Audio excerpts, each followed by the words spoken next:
Tous ceux qui parlent au nom de Dieu ne sont pas entendus, et tous ceux qui portent un message divin ne sont pas accueillis avec foi et révérence.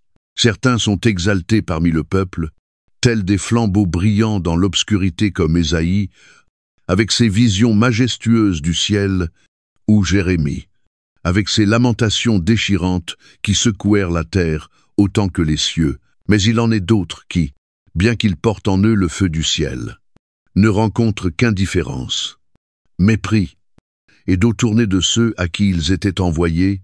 Au cœur de l'histoire longue et tourmentée d'Israël, un homme s'est levé, sans laisser de généalogie, sans accomplir de miracles consignés, sans reconnaissance terrestre, et pourtant, c'est lui que Dieu a choisi pour être la dernière voix, avant que les cieux ne se taisent pendant 400 longues années, sans la moindre parole divine. Malachi, un nom que beaucoup parmi le peuple n'avaient peu. Être jamais entendu n'était pas venu pour éblouir par une puissance visible, ni pour raconter des songes étranges ou accomplir des prodiges en assemblée. Il avait été choisi pour proclamer ce que nul ne voulait entendre, que Dieu était lassé de l'hypocrisie, que si le temple avait bien été reconstruit, le cœur de l'homme, lui, restait en ruine, et que, sous les rites et les démonstrations extérieures, le sacré s'était depuis longtemps retiré, et d'une manière troublante, les paroles qu'il a prononcées, il y a plus de 2000 ans, semblent refléter notre époque, avec une clarté saisissante, un monde inondé de religion, mais desséché de révérence, empli de chants de louanges, mais vidé de véritable repentance. Alors, qui était-il? Pourquoi un homme sans renommée, sans signe ni miracle, sans lignage sacerdotal? Aurait-il été choisi pour porter le dernier message avant le grand silence de Dieu sur l'humanité? Et pourquoi ce message rejeté, oublié, continue-t-il, pourtant de résonner aujourd'hui comme une vérité que notre présent a désespérément besoin d'entendre? L'histoire de Malachi n'est pas simplement le chapitre final de l'ère prophétique, elle est le seuil d'un temps marqué par l'espérance, l'épreuve et la promesse d'un retour. Peut-être n'avez-vous jamais entendu son nom, mais si votre cœur a déjà souffert du fossé entre le sacré et le superficiel, si vous vous êtes déjà senti égaré au milieu d'une foi vide et du silence des cieux, alors restez, car l'histoire qu'il apporte peut être la voix que votre âme attendait depuis toujours. Et cette vidéo est pour vous. Avant de commencer, nous vous invitons à cliquer sur « J'aime » et à vous abonner à la chaîne. Ce voyage, c'est celui de la parole de Dieu racontée avec le cœur et la foi. Chaque geste de soutien, aussi simple soit-il, nous encourage profondément et permet à la parole du Seigneur de toucher d'autres cœurs en quête de vérité et d'espérance. Maintenant, embarquons ensemble dans l'histoire spéciale du jour, là où les pages de la Bible prennent vie, avec profondeur et lumière. Alors que le soleil se couchait derrière les pierres anciennes de Jérusalem, ses derniers rayons se déversaient sur la ville comme la flamme vacillante d'une lumière jadis éclatante. Le peuple était revenu de l'exil babylonien. Le chant de la restauration sur les lèvres, le cœur animé par l'espérance d'un nouveau commencement, et pourtant, la déchéance spirituelle qui s'ensuivit s'infiltra en silence, mais en profondeur.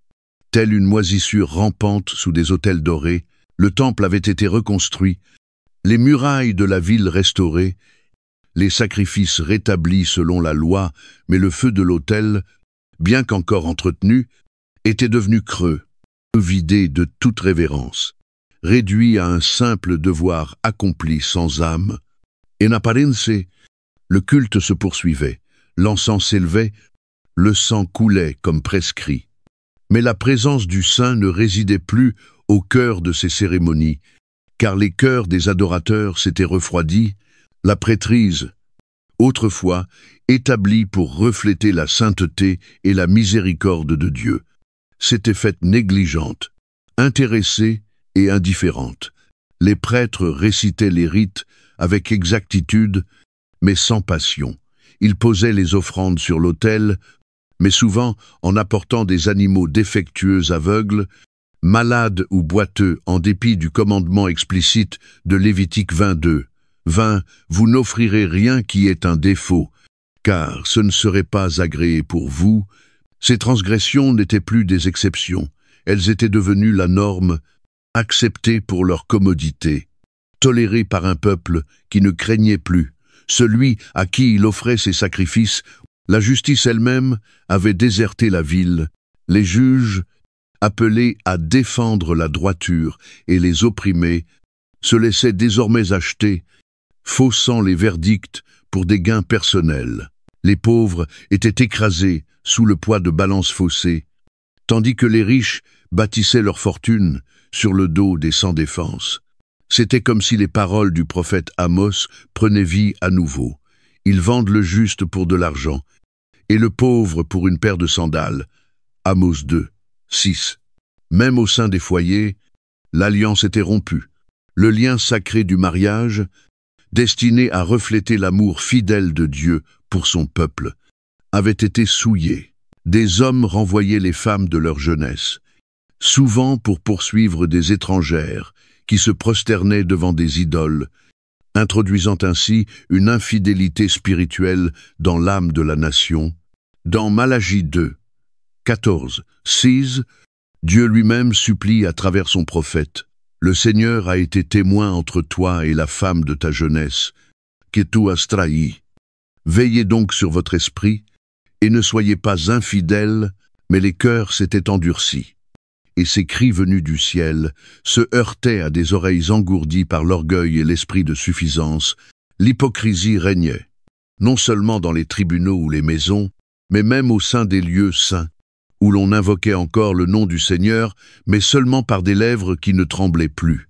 On appelait Yahvé, mais sans sincérité. On faisait des offrandes, mais sans repentir. On chantait des psaumes, mais par simple habitude. Ce qui aurait dû être la demeure de la gloire divine était devenu une coquille vide, une ville remplie de formes religieuses, mais dépouillée de substance spirituelle.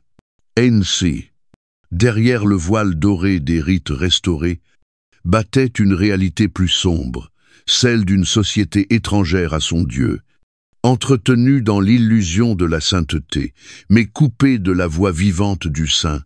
Le temple se dressait, certes, mais il ne tenait plus de la présence du Seigneur comme au jour de Salomon. L'autel fumait, mais les cieux étaient silencieux. Dieu n'avait pas changé, mais le peuple l'avait oublié, troquant la crainte du Seigneur contre le confort, la piété contre la performance, l'alliance contre la commodité, et pourtant, même dans cette désolation spirituelle, les yeux du Seigneur continuaient à chercher ceux qui tremblaient à sa parole. C'est dans ce climat sec et lassé que Malachie fit son apparition non comme prêtre, ni comme scribe, mais comme une voix solitaire, appelée à percer le silence avant que les cieux ne se referment. Sa mission n'était pas de condamner de loin, mais de marcher au milieu d'un peuple aveuglé par la routine et de les réveiller à l'abîme existant entre ce qu'ils offraient et ce que Dieu désirait réellement. Ce qui rendait cette corruption d'autant plus tragique, c'est qu'elle ne s'était pas produite en temps d'oppression, mais en une saison de paix relative. L'ennemi n'était plus. Babylone, c'était le cœur froid derrière l'agneau sacrifié, l'orgueil dissimulé sous la robe du prêtre, l'oubli tapi dans chaque louange sans âme. Et c'est là que résidait le grand danger. Le peuple croyait être proche de Dieu parce que le temple fonctionnait, que les fêtes étaient célébrées, et que la loi était récitée, mais comme l'avait crié le prophète Ésaïe plusieurs générations auparavant, ce peuple s'approche de moi de la bouche et m'honore des lèvres, mais son cœur est éloigné de moi. Ésaïe 29, 13. Le peuple de Jérusalem était devenu sourd à la voix douce et subtile qui autrefois guidait les prophètes et les rois, et dans leur surdité, ils confondaient la patience de Dieu avec son absence, sa longanimité avec son approbation, mais Dieu ne les avait pas abandonnés. Il observait, il pesait, il attendait. C'était là le champ de bataille spirituel où Malachie fut envoyé. Il ne viendrait pas avec des miracles pour attirer l'attention, ni avec des paraboles charmantes pour flatter les foules. Ces paroles frapperaient comme des flèches de vérité, non pour séduire, mais pour réveiller, pour déchirer le voile sur des yeux obscurcis par des rituels sans repentance. Il était la voix finale, avant le silence, envoyé pour appeler un peuple oublieux à se souvenir de son alliance, à se repentir, avant que la fenêtre de la miséricorde ne se referme, et à préparer le chemin du feu purificateur qui s'en venait. Est ainsi, avec un cœur alourdi, non par la seule condamnation, mais par un profond désir de réconciliation, Malachie s'avancerait non pour répéter les gestes des prêtres, mais pour restaurer le cœur même de l'adoration. Peut être-ce aussi notre temps que son message attend d'atteindre, peut être, dans un monde rempli de chants, mais vidé de crainte, de cérémonies, mais privé de cœur. Avons-nous encore besoin de cette voix ancienne pour raviver en nous la vérité que Dieu ne cherche pas des gestes, mais des cœurs vivants, au cœur d'une ville animée par les routines sacrées, mais privée de véritable révérence, tandis que les prêtres exécutaient les cérémonies avec une précision lasse, et que les fidèles entraient et sortaient du temple comme s'ils remplissaient un devoir civique, plutôt que d'entrer dans une communion d'alliance. Un homme marchait en silence, ignoré de la plupart, absent des généalogies sacerdotales. Jamais invité aux tables des scribes, ni des sages, il ne portait pas les vêtements de l'autorité religieuse, ni ne tenait les rouleaux des élites lettrées, mais une lourde charge pesait sur son esprit, un feu discret que ni la pauvreté, ni l'obscurité ne pouvaient éteindre.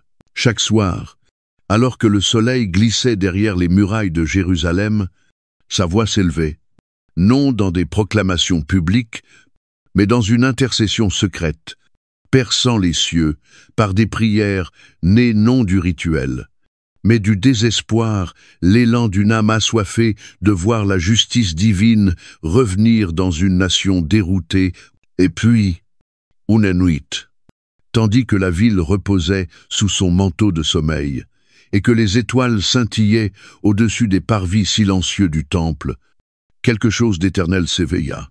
Le repos de Malachie fut rompu, non par un bruit, mais par une présence.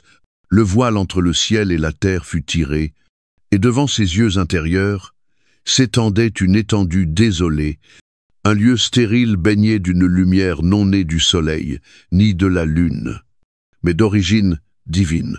Là, dans ce silence habité, une figure apparut radieuse et redoutable, sans visage visible, mais plus réelle et plus imposante que tout ce qu'il avait jamais connu. Le sol, sous ses pieds, tremblait, non d'un tremblement de terre, mais sous le poids indéniable de la gloire, et la voix, semblable au grondement d'un tonnerre traversant l'éternité, ne parla pas de condamnation, mais de mission. Tu seras la dernière trompette avant le silence. Proclame mon jugement et annonce mon espérance. L'Obi, accablé. Malachie tomba à genoux, ses lèvres balbutiant la seule question que son âme pouvait formuler. Mais Seigneur, qui suis-je? Pourtant, la réponse ne s'attarda ni sur ses capacités, ni sur ses faiblesses. Elle alla droit au cœur même de l'appel divin.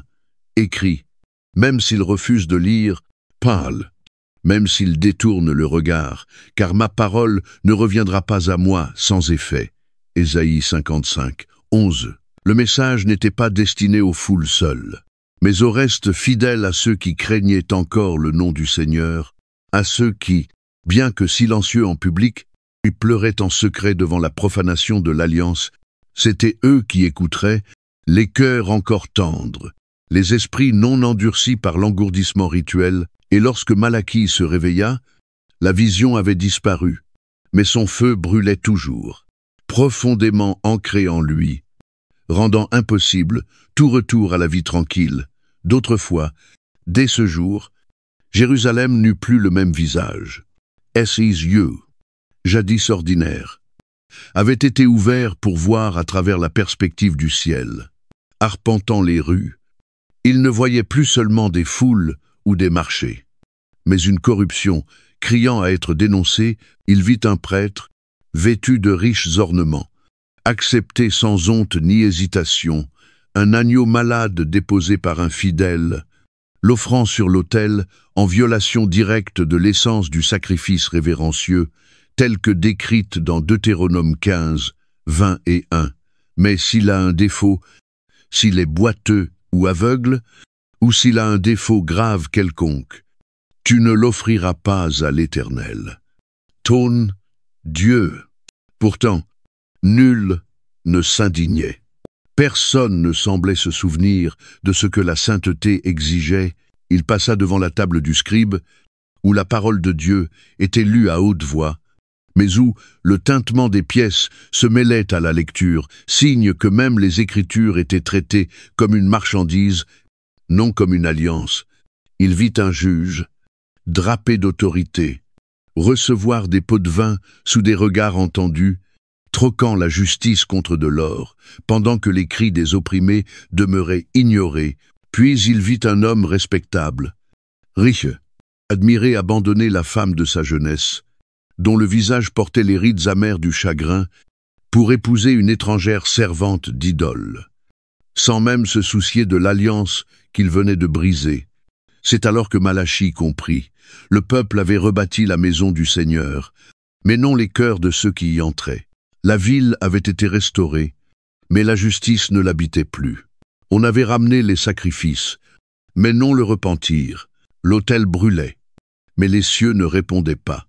Ainsi, poussé non par l'ambition, mais par un fardeau divin, Malachie monta sur une grande pierre au centre du marché de la ville et commença à parler, non avec la rhétorique des érudits, ni la colère des indignés, mais avec l'autorité de celui qui s'est tenu dans la présence du Très-Haut. Ses paroles frappèrent l'air avec un poids inattendu. « Je vous ai aimé », déclara-t-il non comme un mendiant suppliant, mais comme un messager annonçant. La foule murmura, confuse, voire agacé. Qui était donc cet homme pour prétendre parler au nom de Dieu? Mais il poursuivit, dévoilant la corruption dissimulée. Vous apportez à mon autel les aveugles, les boiteux, les malades. Offririez-vous cela à votre gouverneur? Et pourtant vous osez l'offrir à Dieu en espérant une bénédiction?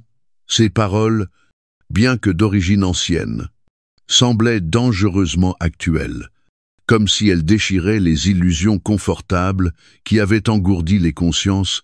Certains s'en allèrent, d'autres murmurèrent des injures, mais quelques-uns, une poignée seulement, commencèrent à pleurer, non à cause d'un discours brillant ou d'un ton théâtral, mais parce que la vérité avait touché sa cible, et lorsque le soleil se coucha ce jour-là, Malachie rentra chez lui, non avec orgueil, mais avec chagrin. Il pleura non à cause du rejet qu'il avait subi, ni des résistances qu'il avait affrontées, mais parce qu'il avait vu avec une douloureuse clarté la division dans le peuple.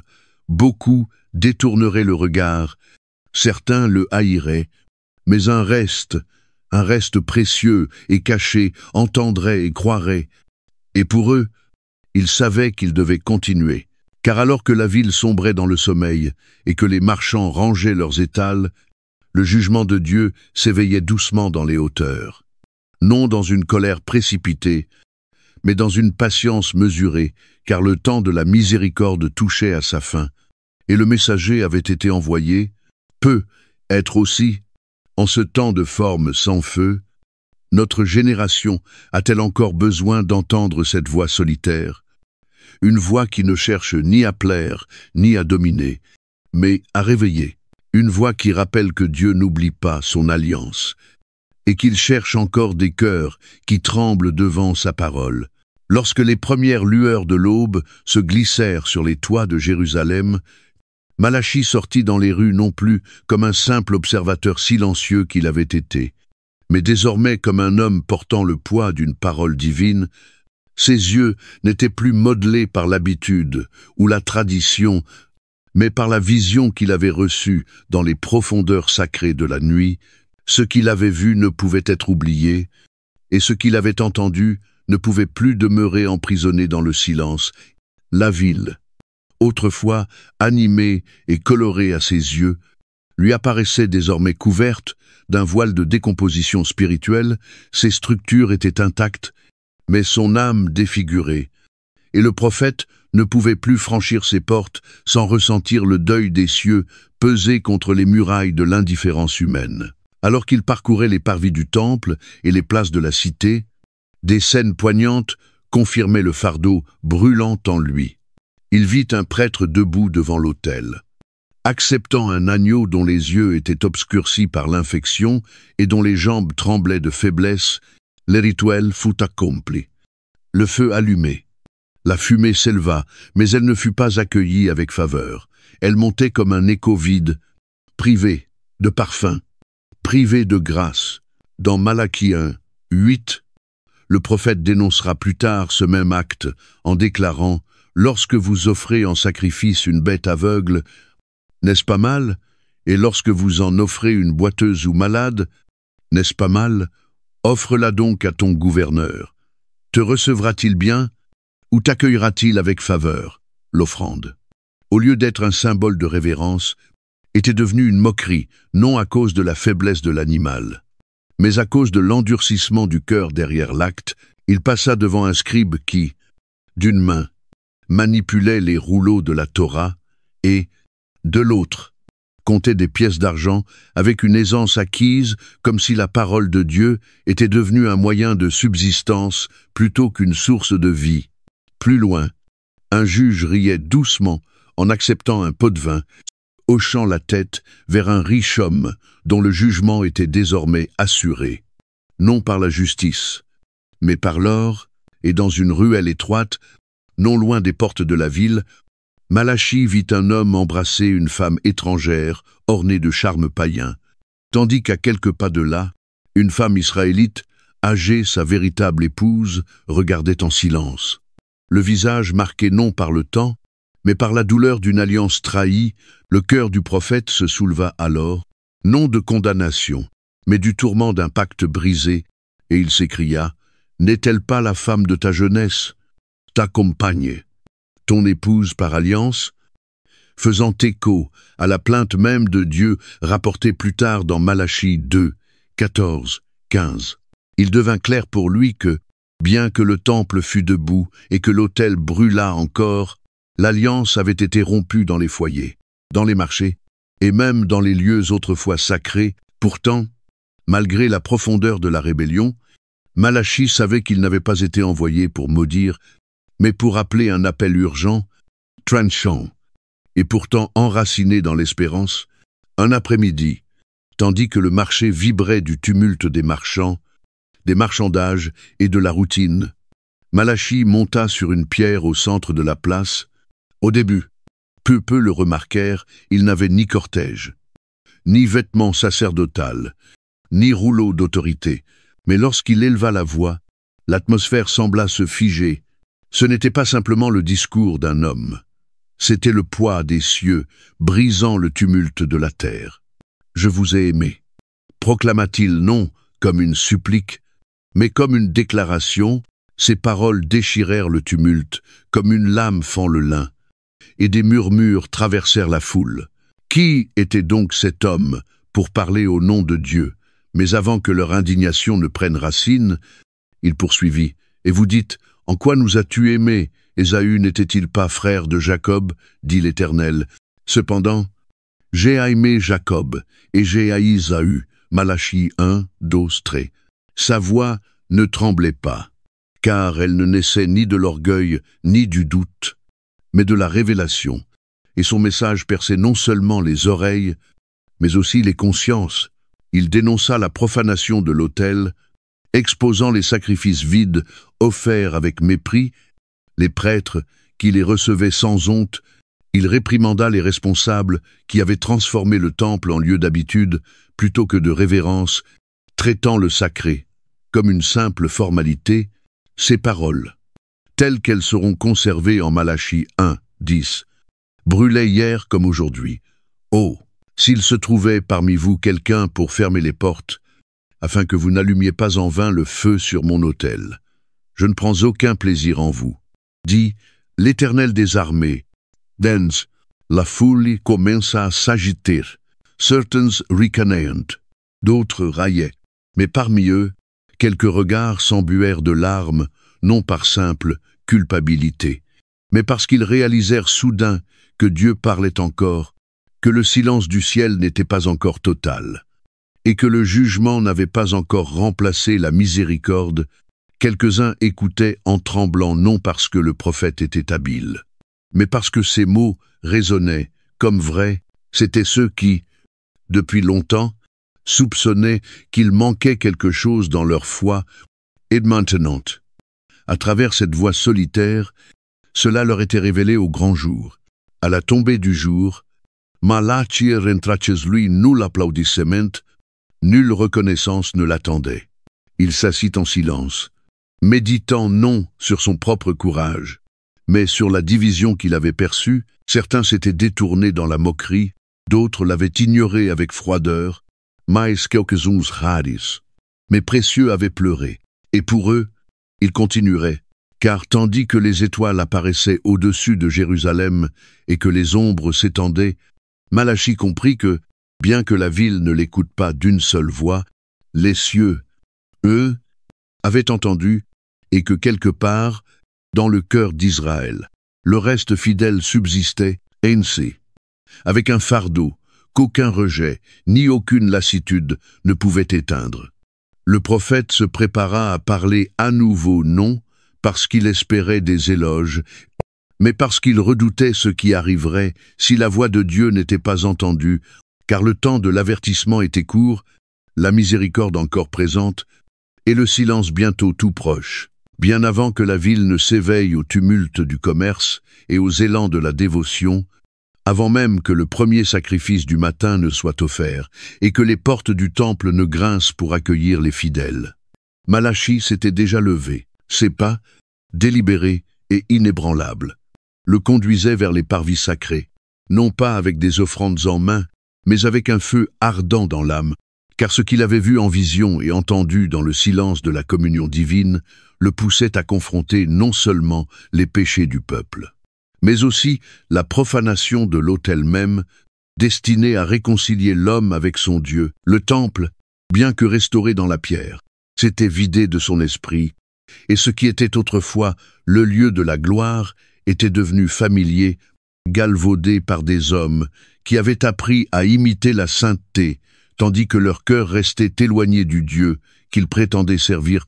Alors qu'ils pénétraient dans le parvis extérieur, les yeux de Malachi tombèrent sur une scène qui confirmait le poids de sa charge et ravivait sa douleur. Un prêtre, vêtu des habits prescrits et se mouvant avec une précision mécanique, portait dans ses bras un agneau manifestement malade, ses yeux, gonflés et troubles, suppurait l'infection et ses pattes tremblaient à chaque pas, tandis qu'il était conduit vers l'autel. Les adorateurs, tout proches, regardaient sans trouble ni révérence, car cela n'avait plus rien d'inhabituel. L'offrande, bien qu'impure, fut placée sur l'autel et consumée comme si elle était digne du Seigneur. Le feu fut allumé, la fumée s'éleva, et pourtant le ciel demeura silencieux.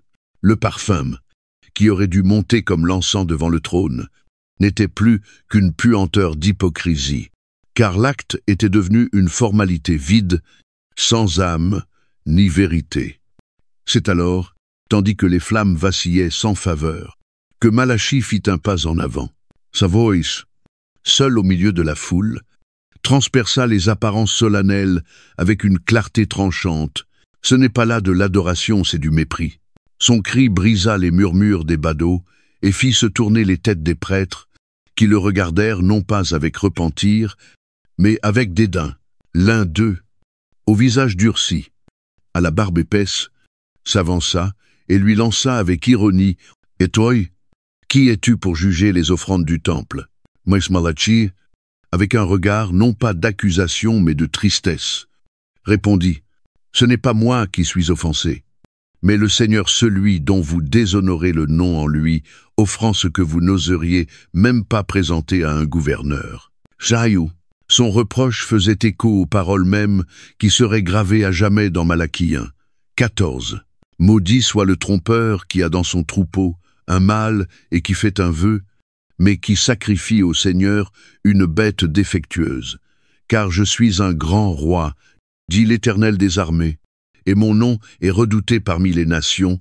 Jaïou, le prêtre se tut, et bien que beaucoup observaient avec mépris, certains commencèrent à se troubler, leur cœur touché par une vérité qu'ils ne pouvaient plus ignorer. À cet instant, l'illusion de piété commença à se fissurer, mais Malachie ne s'arrêta pas là. Il se tourna vers les portes du temple, étendit la main et s'écria « Fermez les portes. Si c'est cela que vous appelez adoration, mieux vaut le silence que des chants sans sincérité, mieux vaut l'absence de feu qu'une flamme trompeuse. Car le Seigneur ne recherche pas le geste du sacrifice, mais la substance de l'abandon. » Yen. Ces mots n'étaient pas portés par la colère, mais par la douleur, non proférés pour attirer les regards, mais comme un cri lancé par un homme qui redoute ce que deviendrait un peuple qui ne craint plus son Dieu. Le poids de ces paroles n'était pas simplement une condamnation du rituel corrompu, mais un appel à se souvenir du sens profond du sacrifice, refléter la gravité du péché et la sainteté de celui à qui il était destiné. Ce qui avait jadis été un échange sacré vie pour vie, pour sang pour expiation, était devenu une corvée rituelle, une tâche religieuse vidée de repentance et de sens. Dans Lévitique 1, 3, l'exigence est limpide. S'il présente un holocauste de gros bétail, il offrira un mâle sans défaut, il le présentera à l'entrée de la tente de la rencontre pour être agréé devant l'Éternel. Taïlu. Mais aujourd'hui, cette révérence avait disparu, remplacée par la commodité et le calcul intéressé. Ce soir-là, alors que le soleil se couchait derrière le mont du Temple et que l'odeur des sacrifices consumés flottait encore dans l'air, Malachie errait aux abords de la ville, le cœur lourd de chagrin. Son chemin le mena jusqu'à la lisière d'une vigne depuis longtemps abandonnée, où les cèpes desséchés et sans fruits reflétaient la stérilité spirituelle qu'il venait de contempler. Là, dans la lumière déclinante, il aperçut un groupe d'hommes riant autour d'un feu.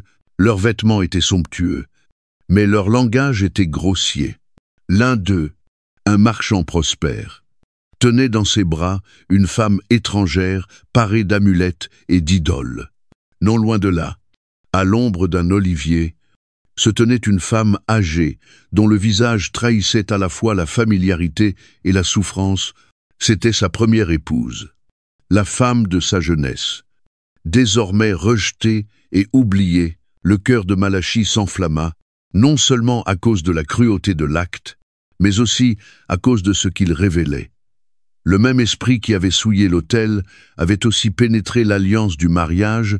Il s'avança et, d'une voix à la fois douloureuse et ferme, déclara « Est-ce ainsi que tu traites la femme avec qui tu as scellé l'alliance devant le Seigneur? Ne vous a-t-il pas unis dans un même esprit? Et pourtant, tu la rejettes pour une autre qui ne connaît pas le Dieu d'Israël. » Wanaou.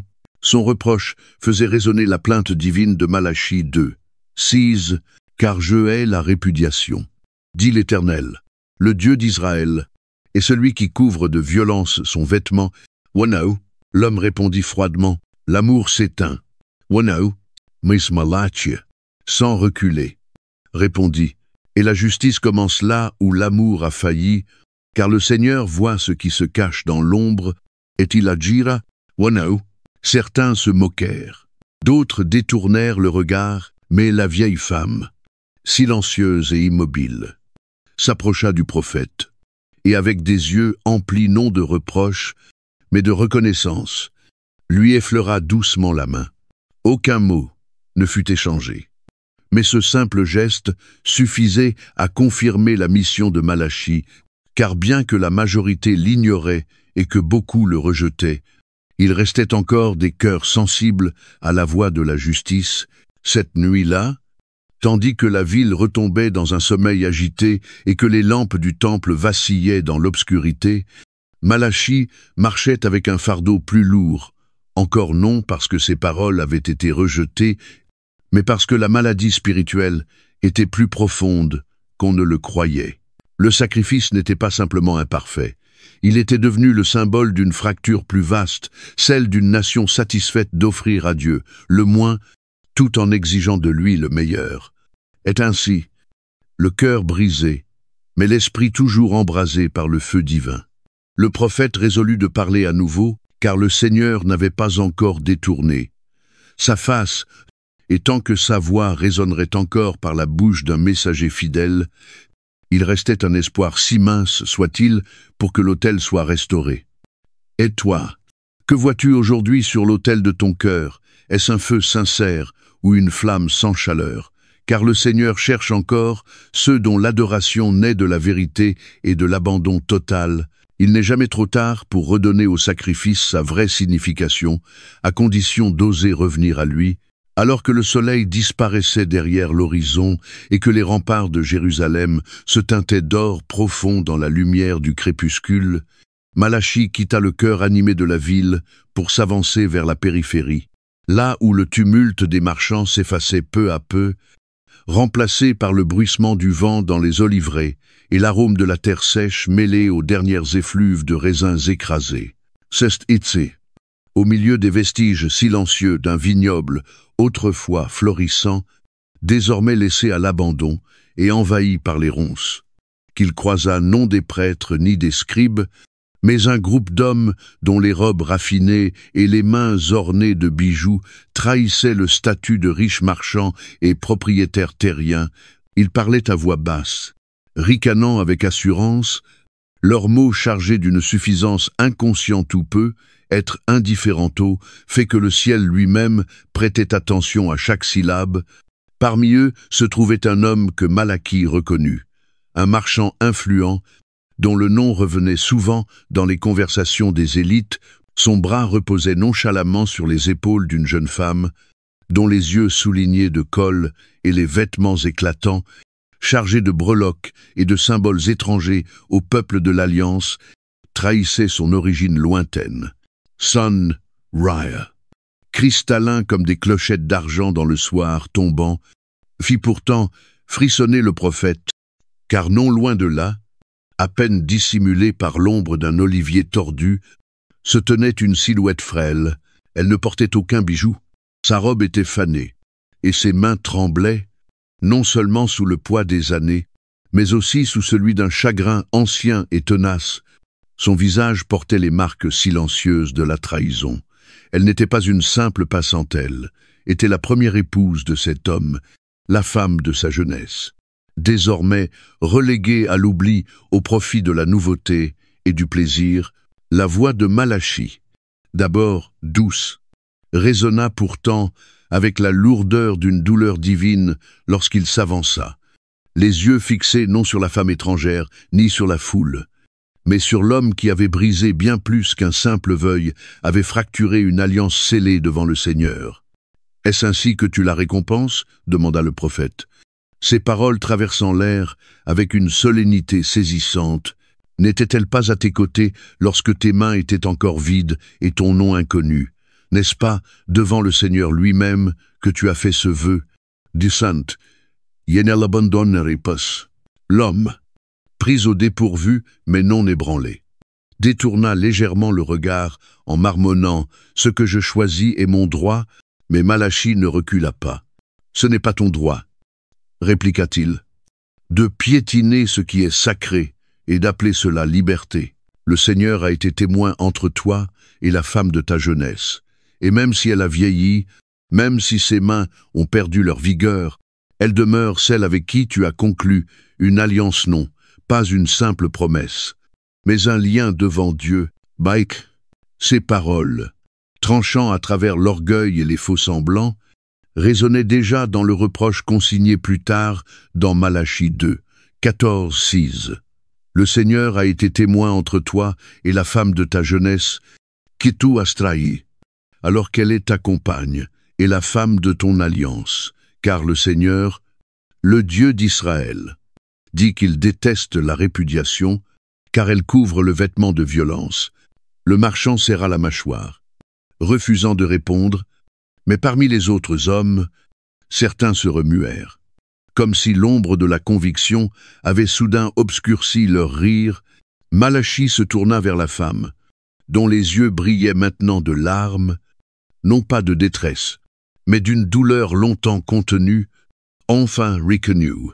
Sans un mot, elle s'avança doucement et posa sa main usée dans la sienne, non pour exiger justice, mais pour exprimer en silence sa reconnaissance envers cette voix qui avait osé parler, là où tant d'autres étaient restés muets. Et dans ce silence, le ciel entendit bien plus que dans 1000 prières, crier.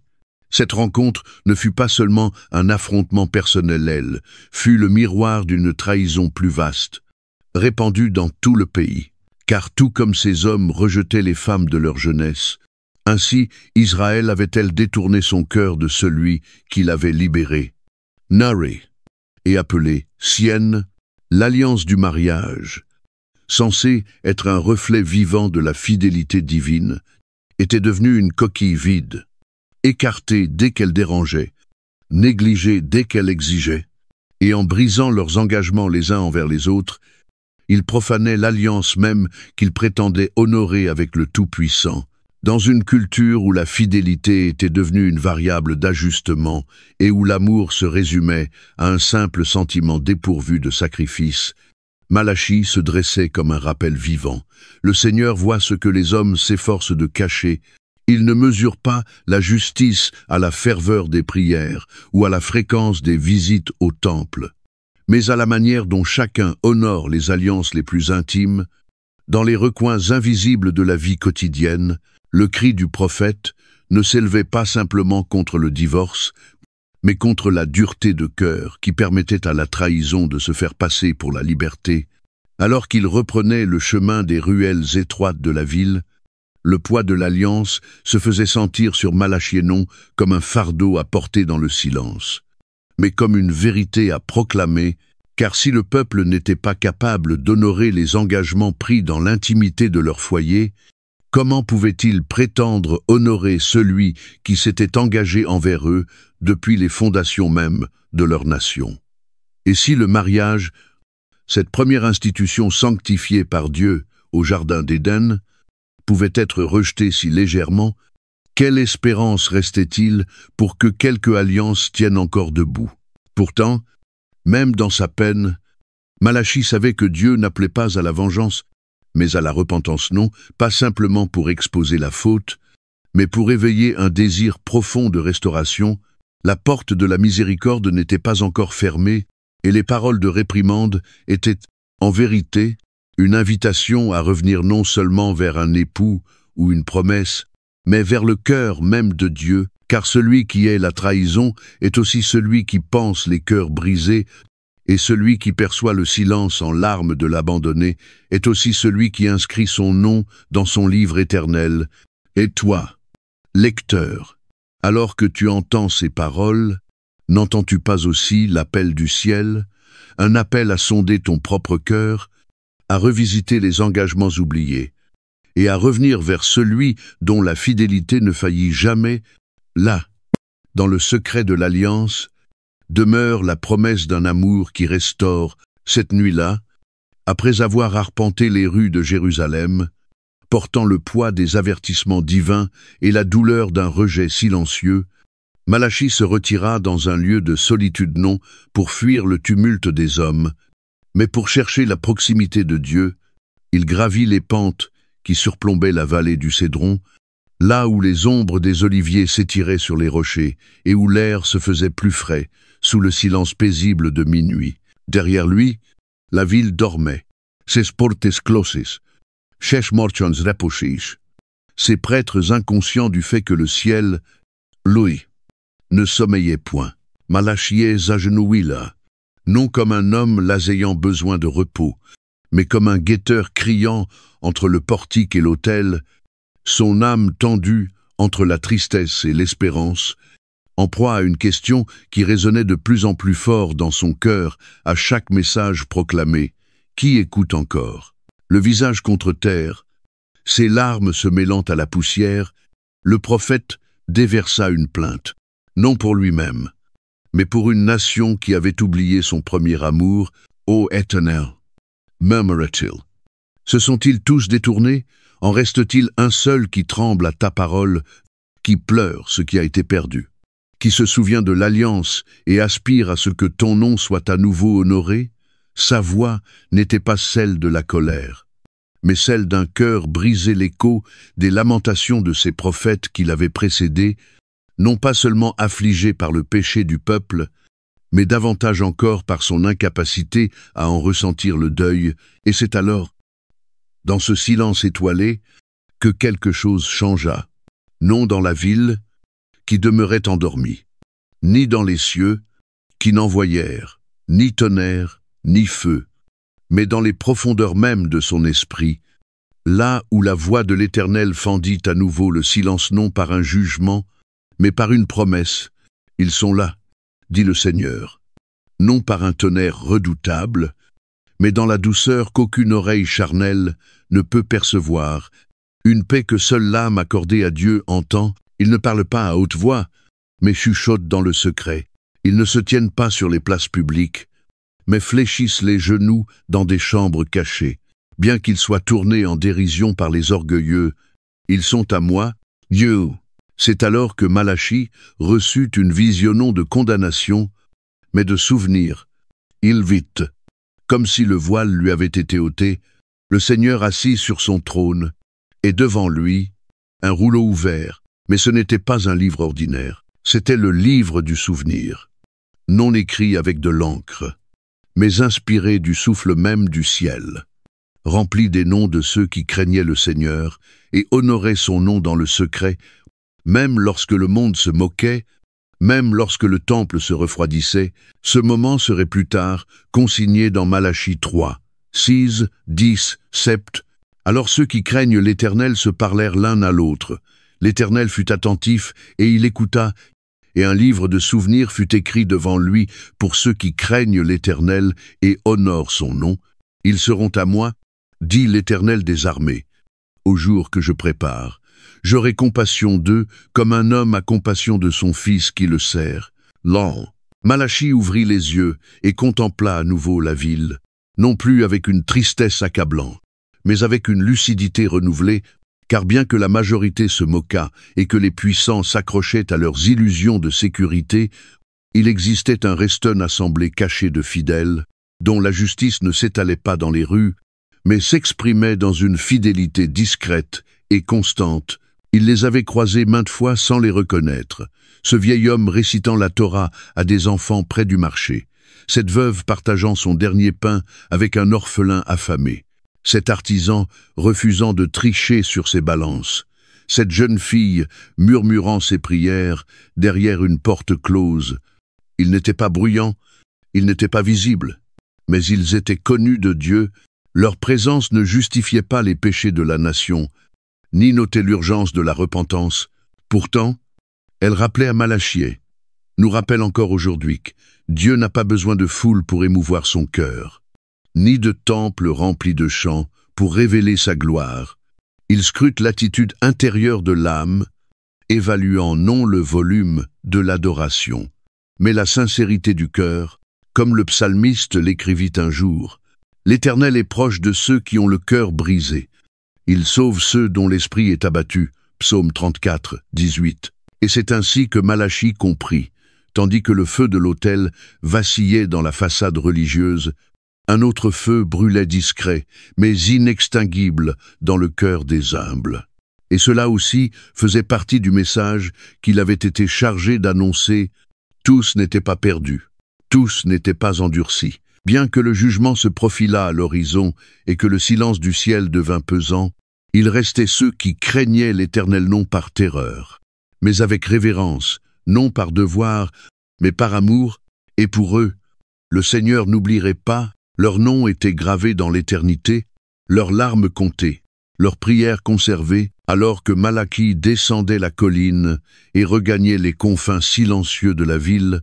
Il portait en lui une certitude, nouvelle non pas celle d'être accueilli, mais celle de ne pas être seul.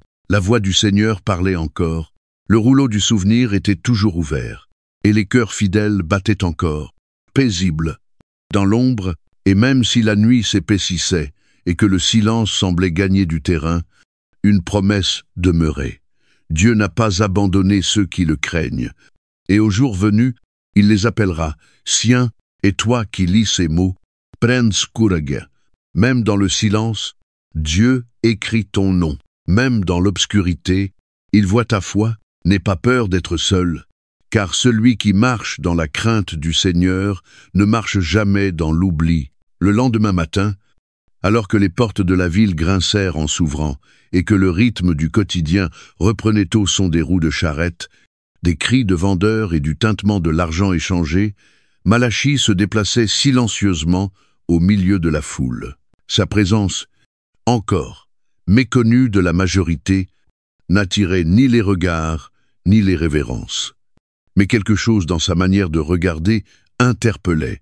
Il ne s'attardait ni sur les marchandises, ni sur les bâtiments, mais sur les cœurs des hommes. Il traversait le marché non comme un acheteur, mais comme un témoin, non pour peser les denrées ou comparer les étoffes, mais pour observer un autre type de transaction, celle qui oppose vérité et mensonge, justice et corruption, éternité et compromis.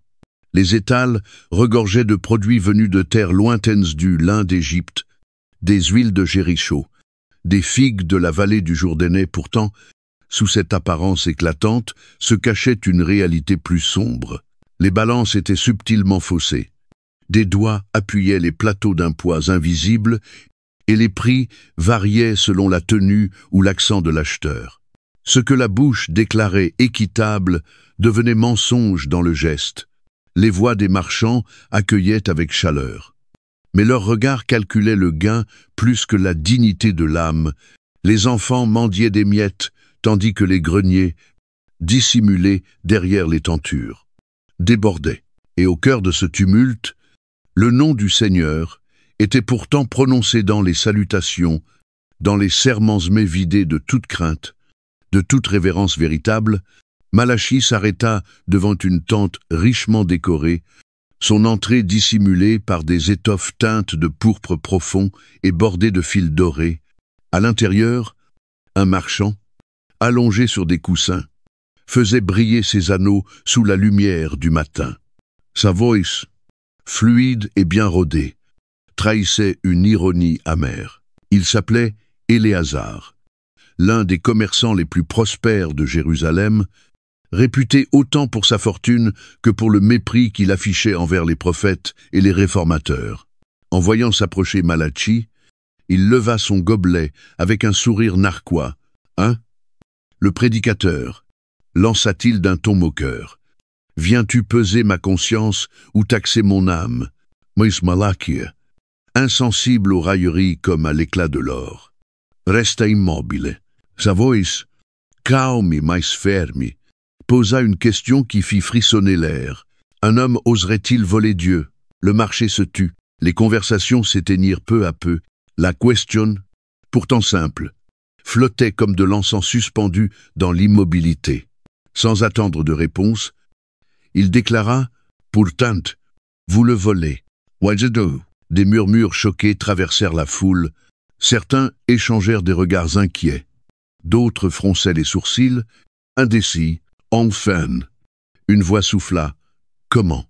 Et Malachie répondit sans détour, citant les paroles qui seraient plus tard consignées en Malachie 3, 8, 9. Dans les dîmes et les offrandes, vous êtes frappés de malédiction, et c'est moi que vous volez.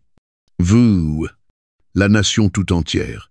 Il ne parlait pas d'impôts ou de taxes du temple, mais de ces cœurs agrippés à leur richesse, les poings serrés. Tout en prétendant les ouvrir devant l'autel, il dénonçait ceux qui n'offraient à Dieu que ce qui restait, ce qui était usé, brisé, sans valeur tout, en conservant pour eux-mêmes le meilleur et le plus précieux. Vous apportez vos restes à la maison du Seigneur, disait-il. Puis, vous vous étonnez que le ciel demeure silencieux. Vous entassez le meilleur dans vos greniers et offrez à Dieu ce que même vos serviteurs refuseraient. Éléazar éclata de rire un rire sec, méprisant. Si l'Éternel est offensé, pourquoi n'agit-il pas? Pourquoi prospérons-nous? Pourquoi sommes-nous encore forts? Mais les yeux de Malachi brûlaient d'une lumière qu'aucune pièce d'argent ne pouvait éteindre, parce que le Seigneur est patient, répondit-il.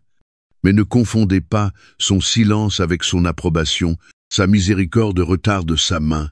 Mais sa justice n'est jamais absente. Zendu, la foule demeurait divisée. Certains se détournaient, offensés, refusant d'être ébranlés. D'autres restaient, les traits tendus, non par la colère, mais par une conviction nouvelle. Car, au fond d'eux, ils savaient que le prophète disait vrai. Ils avaient vu les orphelins affamés pendant que la salle du trésor du temple prenait la poussière. Ils avaient passé devant le mendiant tout en récitant des prières de gratitude, et à présent, à travers cette voix surgie au cœur du marché, l'incohérence de leur piété était mise à nu, mais alors, Malachi éleva de nouveau la voix, non plus seulement pour reprendre, mais pour tendre une promesse, car il n'était pas venu seulement avec le bâton de la correction, mais aussi avec le rameau d'olivier de l'espérance, apporté à la maison du trésor toutes les dîmes, proclama-t-il en citant l'appel divin de Malachie 3. 10. Afin qu'il y ait de la nourriture dans ma maison, mettez-moi ainsi à l'épreuve, dit l'Éternel des armées. Vous verrez si je n'ouvre pas pour vous les écluses des cieux. Si je ne répands pas sur vous la bénédiction en abondance, Visent, l'offre était saisissante, non une menace, mais une invitation, non une condamnation, mais une alliance en attente d'être honorée. Alors qu'il parlait, certains hommes regardèrent leurs minces mains, jadis crispées, qui tremblaient maintenant légèrement. Onephem, en retrait, serrait un petit ballot de pièces et tournait son regard vers le temple.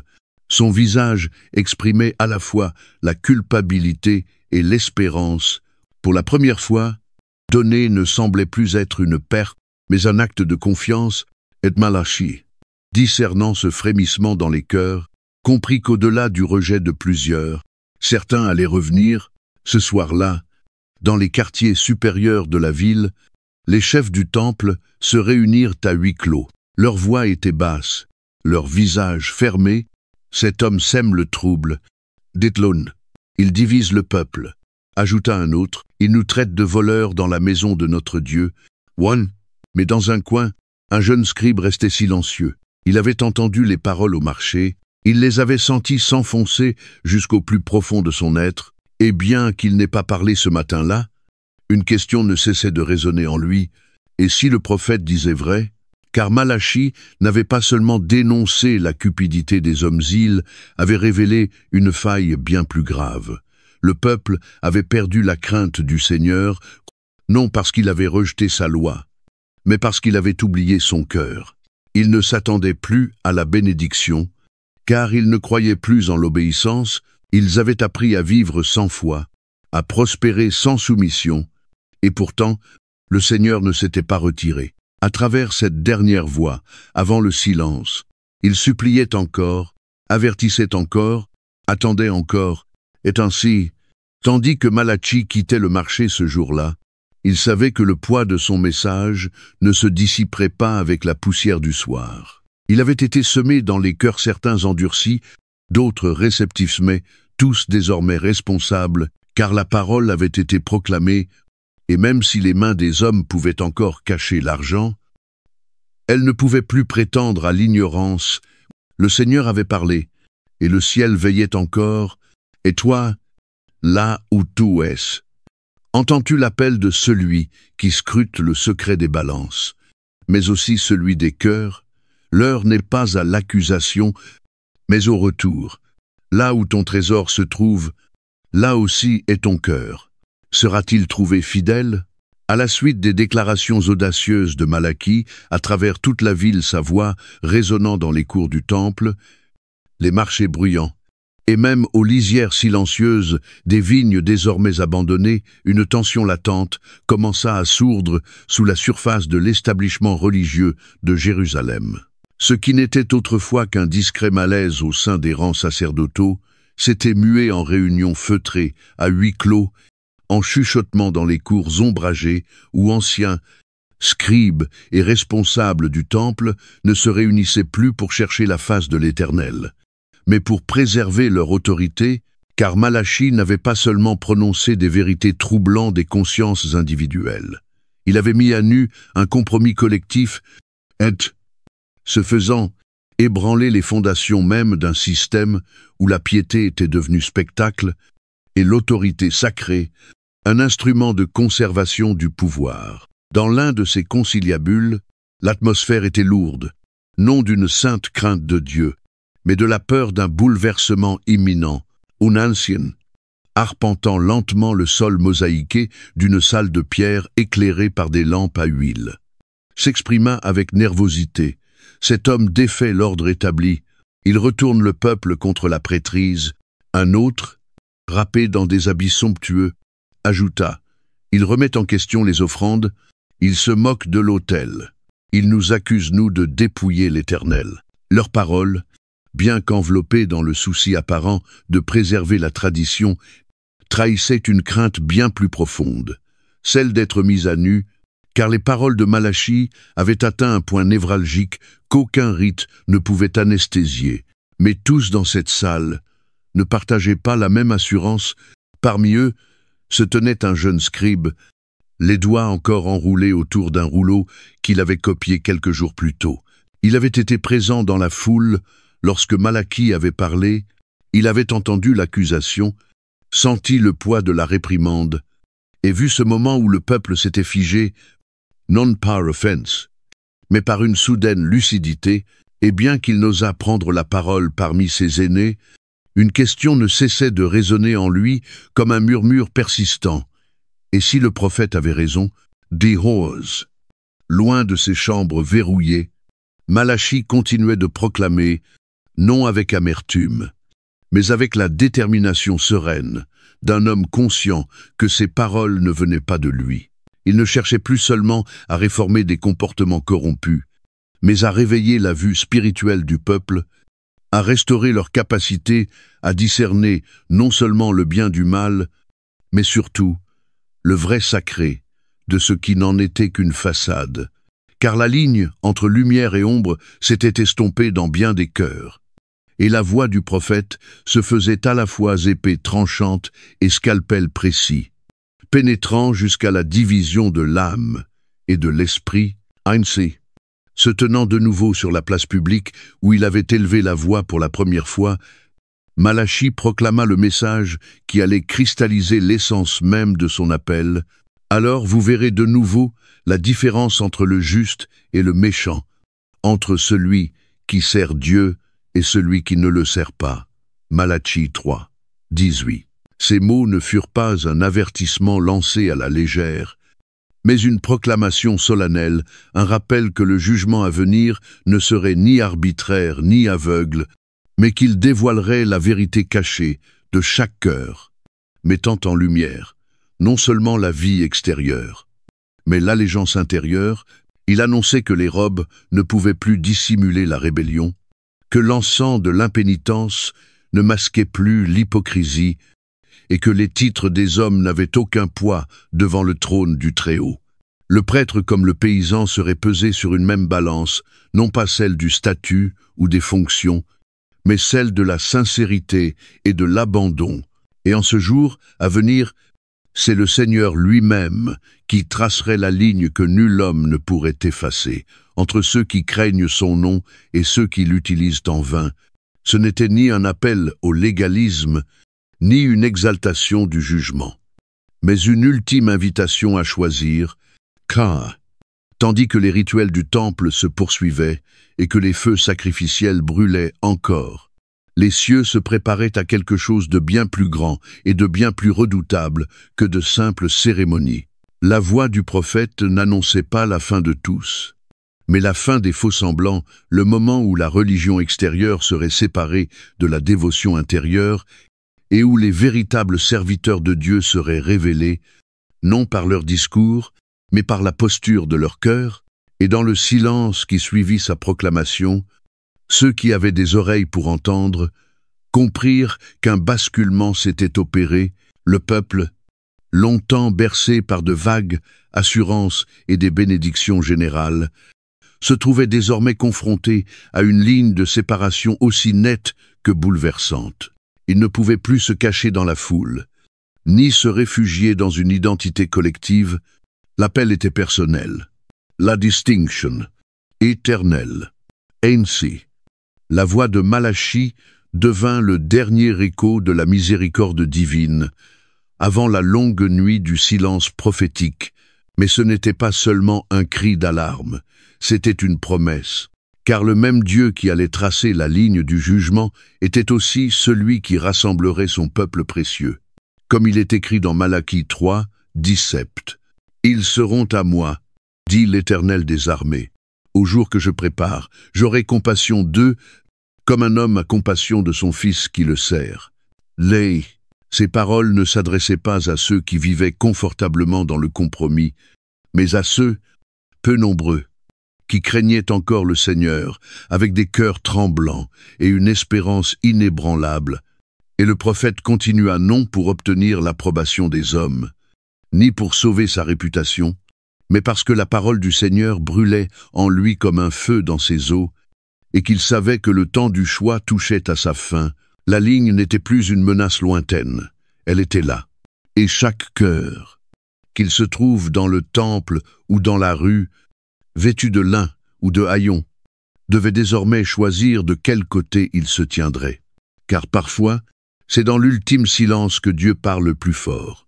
Et peut être, en ce jour-là, entendrons-nous l'écho de sa voix résonner dans notre propre cœur. C'était à l'aube, alors que le ciel s'éclaircissait à peine, que Malachie, après une nuit entière de prière et de méditation tremblante, se leva de nouveau et se dirigea vers le temple.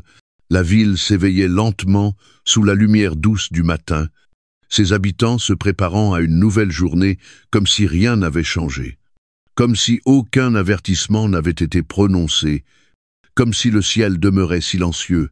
Mais Malachie savait que ce n'était pas le cas. Il avait vu ce que d'autres refusaient de voir, et ce qui avait été murmuré à son âme brûlait désormais en lui comme un feu enfermé dans ses os.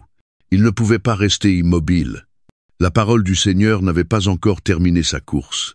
Il marcha dans les rues de Jérusalem, passant devant les marchands qui installaient leurs étals, les Lévites qui se préparaient au sacrifice, les enfants jouant près des cours poussiéreuses et les anciens reposant à l'ombre des portiques, et tout au long de ce chemin, un dernier message pesait sur son esprit, non comme une simple prophétie, mais comme un souffle d'adieu, la dernière trompette avant 400 ans de silence, un silence non pas d'abandon, mais de retenue divine.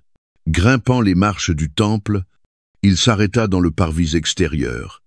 Là où l'autel fumait encore des premières offrandes du jour, les prêtres, surpris par son apparition soudaine, ne dirant rien.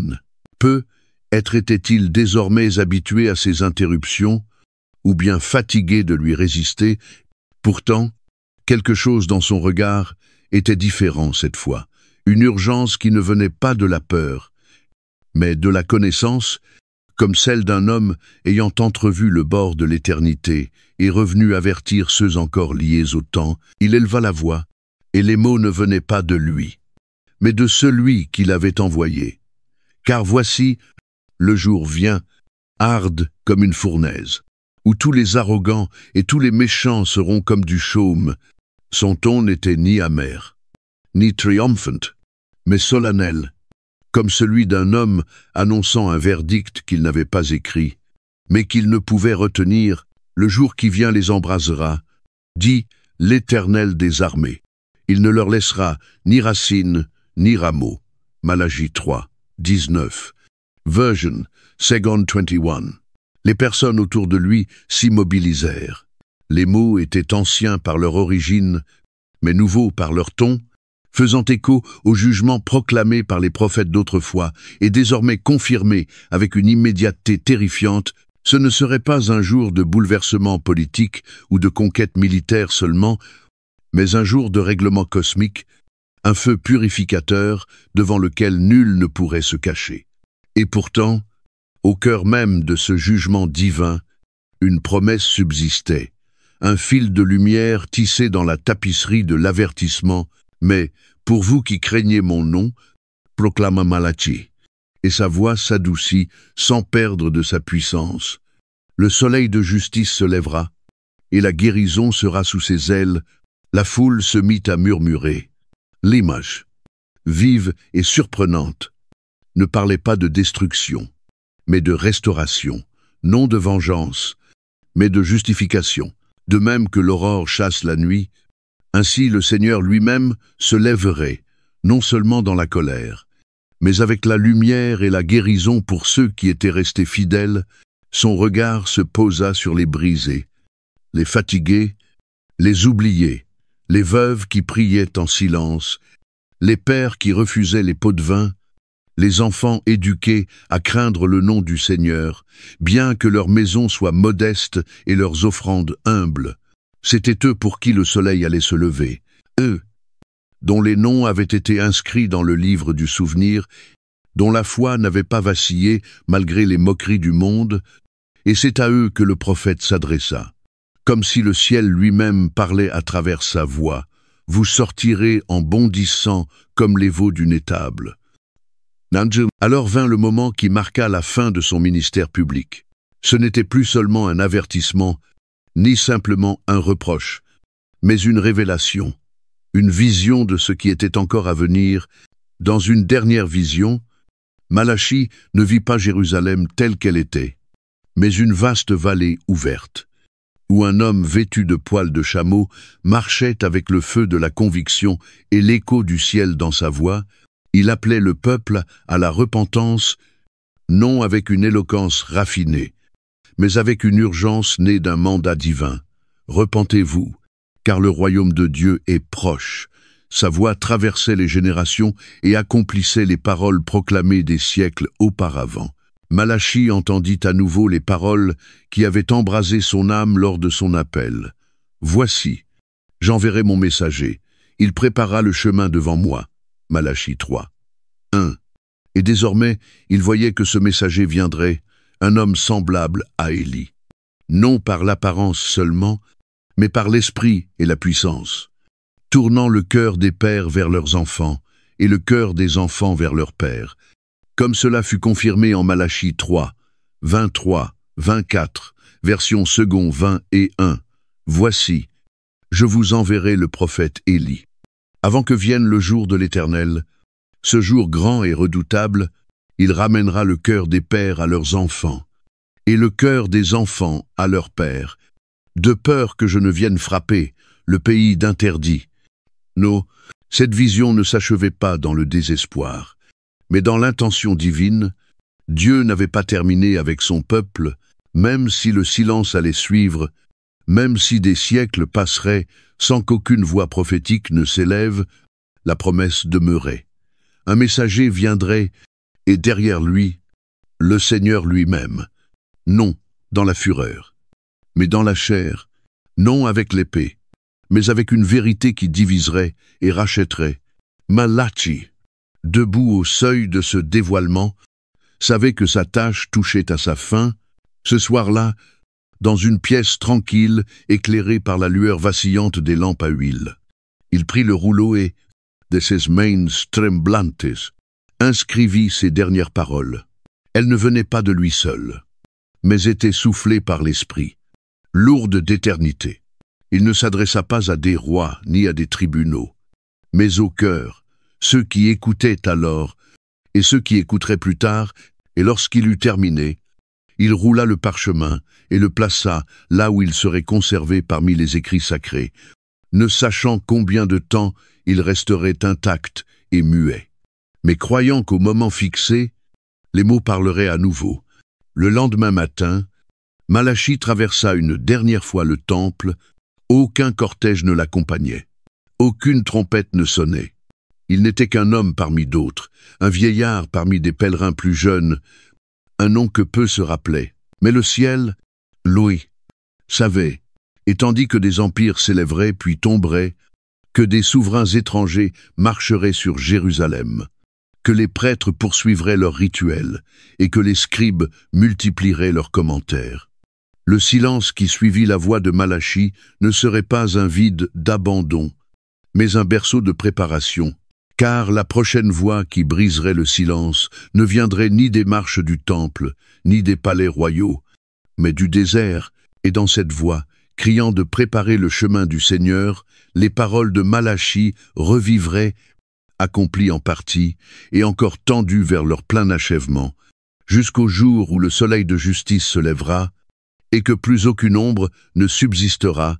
Dans le silence entre les prophètes, Dieu préparait une réponse plus grande que les mots, une parole vivante, que cette attente nous enseigne à espérer avec foi, à discerner sa lumière même dans nos nuits les plus profondes, et à garder nos cœurs tournés vers celui qui vient. La nuit était tombée sur Jérusalem, non avec la douce quiétude de la paix, mais avec une lourdeur qui semblait peser sur les toits et s'infiltrer dans les pierres mêmes du temple. La ville s'endormait selon ses habitudes familières, les prêtres répétaient les gestes du matin à venir, des rouleaux reposaient déployés sur des tables de bois, et l'encens flottait dans l'air. Mais quelque chose, d'invisible aux yeux des hommes, avait changé. Le ciel, autrefois vibrant de tonnerres prophétiques et de visites angéliques, se tenait maintenant au bord du silence, retenant son souffle alors qu'un dernier serviteur posait la plume sur le parchemin. Dans une chambre faiblement éclairée près des parvis extérieurs, Malachi était assis, seul. Ses vêtements, simples et usés, couvraient un corps affiné par les années de discipline et de fardeau. Devant lui, la dernière feuille de parchemin était étendue, lissée et prête, sa blancheur reflétant le silence sur le point de s'abattre sur une nation jadis éveillée par la voix divine. Sa main tremblait non par crainte des hommes, mais par révérence, car il savait que ces mots seraient les derniers prononcés par un prophète jusqu'à l'accomplissement des temps. Ils n'étaient pas uniquement les siens, ils portaient le feu du Sinaï, la plainte de Jérémie, les visions de Daniel, et la promesse toujours vivante depuis les jours d'Abraham. Il trempa son calame dans l'encre, ligne après ligne. Il donna forme à l'ultime oracle, un message destiné à résonner à travers les siècles d'obscurité. Attendant d'être reconnu par ceux dont le cœur n'était pas encore endurci, c'était une parole enracinée dans l'alliance, forgée dans le feu, et scellée non par une voix humaine, mais par la main de Dieu. Le rouleau ne parlait pas de consolation pour les complaisants, ni d'excuses pour la corruption du sacerdoce ou l'oubli du peuple. Il annonçait un jour à venir, terrible et glorieux, où toute chose cachée serait révélée, où le Seigneur lui-même s'approcherait, non dans le mystère du silence, mais dans le feu purificateur. Malachi n'hésita pas à écrire sur le jugement, car il comprenait que le feu de Dieu n'était pas destiné à détruire les fidèles, mais à les purifier, à brûler la paille, pour que le reste brille comme de l'or. Il écrivit sur la venue du prophète Élie, non l'homme ancien, mais un envoyé dans le même esprit et la même puissance, qui préparerait le chemin du Seigneur en tournant les cœurs et en restaurant ce qui avait été déchiré, comme il est écrit en Malachi 3, 23, 24, second 20 et 1. Voici, je vous enverrai le prophète Élie, avant que vienne le jour de l'Éternel. Ce jour grand et redoutable, il ramènera le cœur des pères à leurs enfants et le cœur des enfants à leurs pères, de peur que je ne vienne frapper le pays d'interdit. Bien.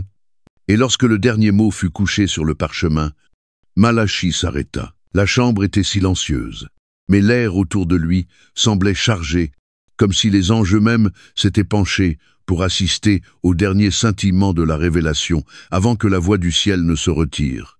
Avec soin, il roula le manuscrit, ses doigts s'attardant un instant sur les bords rugueux du parchemin, porteur de tant de poids, puis le lia d'une bande de lin, et le plaça parmi les écrits sacrés. Personne ne le vit, aucun prêtre ne le reconnut, nulle foule ne se rassembla, et pourtant, dans le royaume invisible, c'était comme si un rideau venait de se tirer sur les cieux. Cette nuit-là, Malachi quitta le temple pour la dernière fois. Les rues étaient calmes. Les lampes faiblissantes, et les murailles de Jérusalem se dressaient, et hautes et indifférentes. Il marcha comme n'importe quel homme du peuple, ne proclamant plus de message, ne lançant plus d'appels dans les places publiques, mais en lui demeurait la certitude inébranlable que sa mission était achevée. Il n'était pas un scribe, bien qu'il eût écrit. Il n'était pas un prêtre, bien qu'il eût servi le temple dans la vérité. Il n'était pas un roi, bien que ses paroles survivraient à des trônes et des empires. Il était la dernière voix d'une ère. Et alors, le silence. Ce n'était pas le silence de l'abandon, mais celui de l'attente. Pendant 400 ans, aucun prophète ne marcherait parmi le peuple. Aucune vision divine ne serait portée au cours des rois. Aucun message céleste ne serait soufflé dans les veilles de la nuit. Le temple continuerait ses rituels, les fêtes seraient célébrées, les rouleaux seraient lus et relus. Mais le feu de la prophétie vivante avait été scellé au cours de ce long silence. Des royaumes s'élèveraient et tomberaient. Babylone avait déjà cédé sa place à la Perse, qui serait bientôt remplacée par la Grèce. Et la Grèce par Rome, des puissances étrangères s'empareraient de Jérusalem, profaneraient son temple et opprimeraient son peuple. Les pharisiens surgiraient avec leurs règles sans fin, les sadducéens avec leur pouvoir politique, et les esséniens se retireraient dans le désert. Attendant un Messie qu'ils ne pouvaient encore nommer, la loi serait multipliée, mais vidée de miséricorde, et le peuple, bien que fidèle en apparence, marcherait dans l'ombre célébrant les jours saints, tout en aspirant à une voix qu'ils n'avaient pas entendue depuis des générations. Et pourtant, à travers le silence, le rouleau demeurait. Même si la poussière se déposait sur les écrits, même si le nom du prophète s'effaçait dans la mémoire des hommes, le ciel, lui, n'avait pas oublié, car Dieu n'avait pas cessé de veiller, il n'avait pas cessé de se souvenir. Le livre du souvenir était toujours ouvert devant lui, inscrit des noms de ceux qui craignent son nom, et au moment fixé, le silence serait rompu, non par le tumulte des hommes, mais par le cri d'un seul, s'élevant du désert, une voix préparant le chemin, comme Malachie l'avait annoncé. Jusqu'à ce jour, le peuple s'interrogerait, il attendrait, il scruterait le ciel et les Écritures, et bien que les cieux paraîtraient immobiles, la parole avait déjà été envoyée, et elle ne reviendrait pas sans effet, car le rouleau de Malachie, scellé dans une chambre paisible par des mains tremblantes, contenait l'écho de la gloire. À venir l'étincelle qui un jour s'embraserait en lumière pour le monde. Ainsi s'acheva l'ère des prophètes, non dans le triomphe, mais dans la vérité, non sous les acclamations, mais sous une promesse. Le dernier mot avait été prononcé, et le ciel, dans une sagesse parfaite, choisit le silence jusqu'à ce que la parole devienne chair, et habite parmi nous. Dans cette pause céleste, apprenons à écouter. Plus que le bruit, écoutons la fidélité de Dieu, dans l'attente, la lumière cachée dans l'ombre, car même lorsque le ciel semble muet, la promesse demeure vivante. Elle marche vers son accomplissement, les siècles passèrent. Et avec eux, les générations se succédèrent, chacune naissant dans un monde où le temple se dressait toujours, où les sacrifices continuaient d'être offerts, où la loi était encore proclamée dans les synagogues chaque sabbat, et pourtant, au milieu des liturgies et des rituels, subsistait une douleur muette, une question murmurée dans les cœurs et portée comme de la poussière à travers les rues de Jérusalem. Dieu avait-il oublié de parler? Le rouleau de Malachie demeurait dans les archives sacrées, et bien que ces paroles fussent lues, leur feu semblait lointain, leur urgence étouffée par l'habitude. Le peuple n'avait pas abandonné la religion. En réalité, elle s'était épanouie, mais sous une forme différente, plus rigide, plus élaborée. Et pourtant, étrangement vide, le sacerdoce, jadis établi pour médiatiser la sainteté, s'était fracturé. Les pharisiens, zélés pour la loi, avaient multiplié les commandements jusqu'à ensevelir le cœur de Dieu sous des règlements sans fin. Les Sadducéens, gardiens du temple, avaient fait alliance avec Rome, transformant le lieu saint en marché et en instrument de pouvoir. Les Esséniens s'étaient retirés dans le désert, convaincus que la pureté ne pouvait survivre qu'en isolement, tandis que le peuple, Loï, portait des fardeaux trop lourds pour son âme, trop profonds pour être formulés. Il n'y avait plus de prophètes pour confronter les rois, et plus de vision pour réveiller la nation de son sommeil, seulement le silence, pesant, divin, ininterrompu. Et pourtant, dans la plénitude des temps, lorsque le silence avait affiné l'attente et que le manque avait creusé un désir insoutenable, une voix s'éleva non depuis les cours du temple, ni des assemblées du Sanhédrin, mais du désert, une voix brute d'urgence, façonnée non par la rhétorique des scribes, mais par le feu de l'appel, criant avec une clarté qui fendait les siècles, « Repentez-vous, car le royaume des cieux est proche. » Matthieu 3, 2. L'homme qui prononça ces paroles n'était pas un prédicateur ordinaire, vêtu de poils de chameau, se nourrissant de sauterelles et de miel sauvage. Il ne portait ni rouleau, ni richesse, ni titre, seulement l'autorité, celle qui vient de celui qui a été mis à part dès le sein maternel et oint dans l'ombre. Son nom était Jean, fils de Zacharie et d'Élisabeth. Né dans la vieillesse, rempli du Saint-Esprit avant même sa naissance, destiné à accomplir la promesse de Malachie 3, 23, 24, « Voici, je vous enverrai le prophète Élie avant que vienne le jour de l'Éternel. Ce jour grand et redoutable, il ramènera le cœur des pères à leurs enfants et le cœur des enfants à leurs pères. » En Jean, l'écho de Malachie prit chair. Il était le pont entre les âges, la voix qui réveilla Israël de sa léthargie sacrée, celui envoyé pour préparer le chemin du Seigneur. Les foules affluèrent pour l'écouter, des scribes intrigués, des soldats bouleversés, des collecteurs d'impôts tremblants. Il appelait tous à la repentance sans exception, réprimandant Hérode avec autant de fermeté qu'il reprenait l'homme du peuple. Son baptême dans le Jourdain n'était pas un simple rite, c'était une déclaration. L'ancien ordre touchait à sa fin.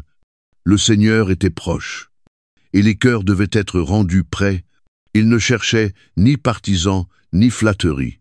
Il parlait avec feu et avec larmes, et ceux qui écoutaient vraiment percevaient en lui quelque chose d'ancien, et pourtant nouveau, de sévère, mais empli d'espérance. Puis, un jour, alors que Jean se tenait près du fleuve, Saint Voix-setut, celui dont il avait parlé se tenait désormais devant lui, non pas vêtu d'une lumière céleste, mais dans la simplicité d'un fils de charpentier, et pourtant, lorsque Jean le vit, il n'hésita pas. Voici l'agneau de Dieu, qui enlève le péché du monde.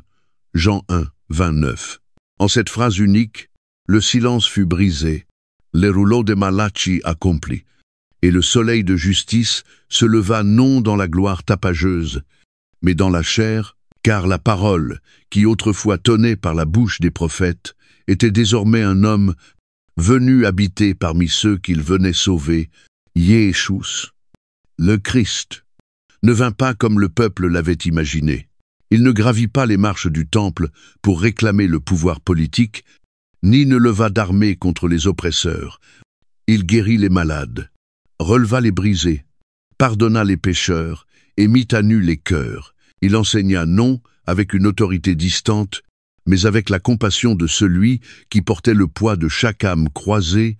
Il accomplit chaque prophétie, tout en défiant les attentes des puissants. Il était à la fois le messager de l'Alliance, et l'Alliance elle-même vivante, incarnée, et finalement brisée sur une croix, et tout comme Malachie avait annoncé une distinction entre justes et méchants, Jésus traça lui aussi cette ligne, non par l'épée, mais par la vérité, séparant non les Juifs des païens, ni les riches des pauvres, mais ceux qui croiraient de ceux qui endurciraient leur cœur. Il vint chez les siens, mais les siens ne l'ont pas reçu, comme l'annonçait Ésaïe 53, et comme en témoigne l'agonie de la croix, mais à ceux qui l'ont reçu, à ceux qui croient en son nom, Il a donné le pouvoir de devenir enfant de Dieu. Jean 1, 12. Le lien était limpide, profound et divinement orchestré, de la main tremblante de Malachie, traçant les derniers mots d'avertissement, à la voix de Jean perçant le désert d'un appel à la repentance, jusqu'à Jésus accomplissement vivant de chaque promesse. Incarnation de la grâce et de la vérité, le fil de la rédemption n'avait jamais été rompu. Même voilée un temps par le silence, l'ère prophétique ne s'était pas éteinte, elle s'était accomplie dans une personne, et l'alliance, autrefois brisée et oubliée, avait désormais été scellée dans le sang, non celui des taureaux et des boucs, mais dans le sang de l'agneau, Ainsi. L'histoire qui avait commencé par la vision finale de Malachie ne s'acheva pas dans l'attente, mais dans l'incarnation, et même si le temple devait un jour s'effondrer et les systèmes des hommes disparaître, la parole demeure non plus cachée dans les rouleaux seulement, mais vivante dans le cœur de ceux qui entendent encore la voix criant dans le désert. Préparez le chemin du Seigneur. Car tout comme il y eut une première venue, il y en aura une seconde, et le soleil de justice se lèvera de nouveau, non dans le silence, mais dans une gloire qu'aucune nuit ne pourra suivre. L'histoire ne s'est pas arrêtée au désert ni à la croix, elle continue dans chaque cœur qui choisit de croire, de se préparer, de Hütte, sa venue. Que nos vies soient cette route aplanie, que nos âmes deviennent cet autel vivant en attendant le jour glorieux où plus aucune ombre ne subsistera. Aujourd'hui, alors que nous sommes éloignés de plusieurs millénaires des jours où la fumée des sacrifices s'élevait dans le temple et que des voix prophétiques retentissaient dans les vents du désert, alors que les anciennes rues de Jérusalem reposent sous des couches de temps, de mémoire et de modernité, il serait tentant de reléguer les paroles de Malachie à l'histoire de les ranger aux côtés des rites d'une religion ancienne ou des oracles de voyants depuis longtemps réduits au silence. Et pourtant, ces paroles, prononcées au seuil du grand silence divin, brûlent d'une actualité plus pressante que jamais, car si les siècles ont passé et que le temple ne se dresse plus, l'esprit du temps que Malachie dénonçait habite encore notre monde dans nos systèmes, nos sanctuaries, et même dans nos cœurs. Nous n'offrons peu, être plus d'agneaux sur des autels, mais combien de fois offrons-nous à Dieu ce qui ne nous coûte rien? Combien de fois lui donnons-nous les restes de notre temps, de notre énergie, de notre affection, tout en attendant de lui qu'il bénisse ce que nous-mêmes n'oserions jamais présenter à une personne que nous estimons? La voix du prophète, bien qu'ancienne, traverse encore le vacarme de nos routines religieuses, mettant en lumière cette même tiédeur spirituelle qui rongeait Israël, là où la forme est préservée, mais le feu est éteint, là où le culte est pratiqué, mais le cœur demeure distant, là où le nom de Dieu est invoqué sans que sa crainte ne soit honorée. À l'époque de Malachie, le peuple demandait « Où est le Dieu de justice ?» Malachie 2, 17. Non par soif de droiture, mais par cynisme, il voyait les méchants prospérer, les corrompus triompher, et concluait que Dieu ne voyait pas, ou qu'il ne se souciait pas. Mais le prophète répondit avec une clarté saisissante, « Le Seigneur n'est ni absent, ni indifférent, mais patient, et sa patience n'est pas faiblesse. Elle est miséricorde d'un espace offert à la repentance avant le jour du jugement, comme l'écrit Malachie 3, 6, « Car je suis l'Éternel, je ne change pas, et vous, enfants de Jacob, vous n'avez pas été consumés. » Cette immuabilité de Dieu, autrefois perçue comme une menace pour les infidèles, est aujourd'hui encore un socle d'espérance pour ceux qui reviennent à lui dans la vérité, même à l'ère des innovations et de la conscience mondiale. Nous ne sommes pas si différents du peuple que Malachie interpellait. Nous vivons dans l'abondance, mais notre générosité reste souvent hésitante. Nous bâtissons des plateformes et des temples d'influence, tout en négligeant l'obéissance discrète et l'humilité sincère. Nous parlons de justice, mais ignorons les cris du pauvre, de la veuve, de l'orpheline. Et dans notre quête de pertinence, Nous avons parfois troqué la révérence pour la performance, traitant le sacré comme banal, l'éternel comme négociable, et toujours. La question de Malachie résonne. Un homme trompe-t-il Dieu? Malachie 3, 8. Non seulement dans les dîmes et les offrandes, mais dans notre dévotion, notre intégrité, notre crainte respectueuse. Et toujours, la promesse suit, aussi ferme qu'autrefois. Apportez à la maison du trésor toutes les dîmes, et vous verrez si je n'ouvre pas pour vous les écluses des cieux. Malachie 3, 10. Car le Dieu de l'Alliance ne change pas, et son désir a toujours été de restaurer, non de rejeter, de purifier, non de détruire. La distinction entre ceux qui servent Dieu et ceux qui en donnent seulement l'apparence, que Malachie avait si nettement soulignée, n'appartient pas au passé. Elle continue de s'imprimer dans chaque génération, y compris la nôtre.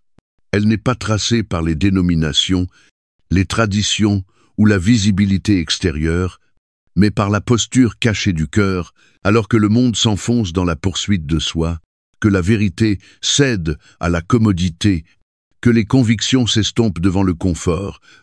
L'appel à faire partie de ceux qui craignent l'Éternel et honorent son nom. Malachie 3, 16 résonne plus fort.